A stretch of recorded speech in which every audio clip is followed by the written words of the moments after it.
খেজুরির বোগা গ্রাম জনশ্রুতি পুজোর সঙ্গে জড়িয়ে আছে স্বপ্ন পূরণের গল্প। জমিদার শম্ভুরাম মিদ্যা ছিলেন নিঃসন্তান।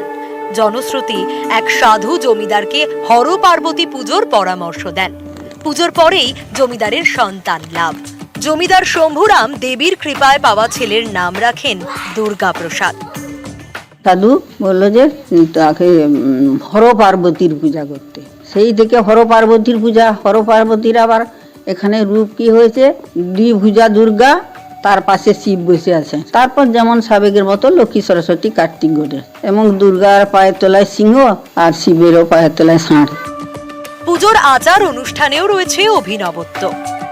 তাদের পরিবারের একটা ঐতিহ্য আছে পুজোর, সোনার কলাকান্দি মণ্ডপের মধ্যেই থাকে পুজোর দিনগুলোতে। যত সার্বজনীন বারোয়ারি পূজা হোক না কেন, এই পুজোতে তারা একবার আসবেই আসবে। এটা প্রায় 250 বছরেরও বেশি হলো।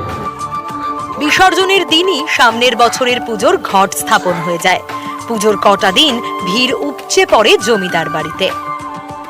আগের সেই জমিদারি নেই সেই আড়ম্বর, তবুও পুজো এলেই 250 বছরের এই পুজোকে ঘিরে এলাকার মানুষ কিন্তু আনন্দে মাতেন। খেজুরি থেকে ক্যামেরায় শুভেন্দু কামিলার সঙ্গে সুজিত ভৌমিক, নিউজ 18 বাংলা।